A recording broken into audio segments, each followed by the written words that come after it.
Last week I made a guide about Visage, so let's follow that up with someone actually hard. You think I'm joking, but I suck at Viper. Viper was hard to wrap my head around. Is he bad? Is he good but not played right? I don't know. Then you look at his skills and you get blindsided by the fact that it's impossible to safely say, this is the spell you max, this is the skill build you go. I mean, when Viper's picked in pro games, across the board, no pro builds them the same. To be fair, the sample size is like 2 games over the last 4 months, but still, the point stands. Because Viper's never picked and honestly not even really liked, trendsetters haven't paved the way for the every game build. So why don't we do it? Oh hi, did you know Viper has a bit of a DOT? Yeah, it's true, but the thing is, he's a hero with 3 DOTs who count as DOTs. He's also a bit of a lane winner, but I think you all already knew that one. Right at the top of heroes, Viper destroys a Templar Assassin, Ember Spirit, Alchemist, and Zeus. Every single one is a mid. Honestly, there are barely any mids that can really deal with Viper. Either he maxes Nether Toxin and has a bonus 96 damage for last hitting, or he maxes Corrosive Skin and can't be harassed, or he maxes Poison Attack and all walks you into the dirt. Directly under that are Magic Burst heroes and Magic DOT heroes, and under that are Physical Damage heroes. And everything else under the sun. In fact, if you laned a Viper against a Viper, even they would counter each other. But on the flip side, considering Viper is by and large single target all around and has no stuns, right up at the top are the big 3, Phantom Lancer, Chaos Knight, and Terrorblade. Under that is Nature's Prophet and Slark, and under that are any heroes with evasion or an attack speed steroid. Phantom Assassin and Wind Ranger have both. But in reality, the only counter to Viper is to leave the lane. See how that works out for you. As with every Any Way to Play guide I've done, you can find this one in-game as well as on YouTube, the link is in the description, and this is the skill build. You'll notice that we're 1-1-1 by level 3. The order for those spells isn't really set in stone and they're sort of interchangeable.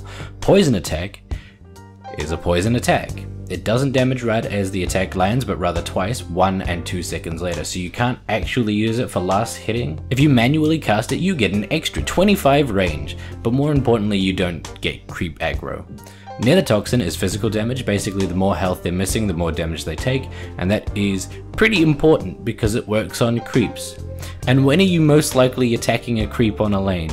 Yeah, when they're missing 80% of their health. Basically, from 100% health to 80% health, you deal an extra 6 damage, but from 20% to 0% or more, 1% because there's no real point attacking something already dead, you're dealing 192 damage. 96 if they're a creep. So all of a sudden you have 60 plus this 96 bonus on every last hit. You know what other hero has that much last hit damage? I'll tell you. None of them. Nether Toxin also works on every unit in the game, including buildings, and neither of these spells are unique attack modifiers. You can poison attack, Nether Toxin, Desolator, Skadi, Vlads, and Diffusal someone all in one hit. But that is an awful build, and I'm not endorsing that, so. Corrosive Skin gives magic resistance, damage, and a movement and attack speed slow, passively. Any hero that damages you in any way gets affected for 4 seconds, unless of course they're out the range of 1400. This is especially good against DOTs with long gaps in between ticks. Queen of Pain actually deals more damage to herself if she casts Shadow Strike on you. Viper Strike is an interesting spell. Vipers go Dragon Lance a lot these days, putting their attack range at around 715. Viper Strike's cast range is 500. Basically, it's a massive attack and movement speed slow that lasts for 5 seconds and deals from 300 to 725 damage. The damage isn't as good as the ability to make them not damage you. But the thing is, you've got to get to them. With Viper being ranged, I'm not allowed to suggest Echo Saber. Start off the game with 8 tangos. 8 tangos, yeah. Ring of Protection, Slippers, and an Iron Branch. Up the Ring of Protection and Slippers into Aquila, maybe, and then we rush straight into Midas. Again, this is weird. But whereas with Visage it was a big ask, with Viper not getting enough farm from Midas is the more unlikely scenario. Viper is a hero that needs items that can't farm items, but he can absolutely win a lane, so Midas ends up being the exact item that you'd want, and would be able to get. After Midas I go Phase Boots, other Vipers like Treads. I prefer Phase because Midas is already giving me 30 attack speed, and because I like to be able to chase. After that I go Urn, but you can go Helm of the Dominator, Vlads, anything that gives you health, and then I don't know.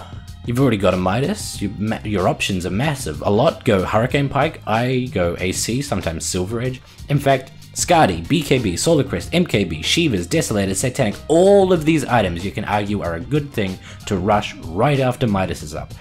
But then again, This is a guide. I don't think as a guide writer I'm allowed to say, just do what you want. So here, most games you'd want to go Pike into AC, occasionally dipping into BKB if you're up against OD, Silencer, any hero that deals blockable pure damage, or if you're a troglodyte who hates change, you could go Treads, Mech, Drums, SNY and Ags, also known as the go-to build 3 years ago.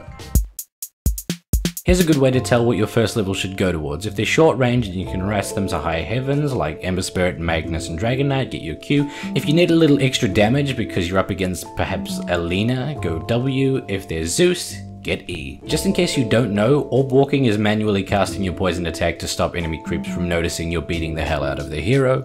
A lot of the time you can go Nether Toxin until you've got enough damage to outlast hit. Technically, for just last hitting, level 4 is too much, because it's 150 damage when creeps are at 20% health at 110. Excess levels can be put into Corrosive Skin defensively and Poison Attack offensively. Remember, you're a lane winner, but don't choose harassing the enemy over getting last hits. In fact, you don't ever have to kill the enemy for you to think you've won the lane. You can stand in between the enemy mid and the wave, barely harass at all, last every creep, and still win the lane. Oh, and Nether Toxin only works on enemies, so denying isn't as easy, but really it shouldn't matter.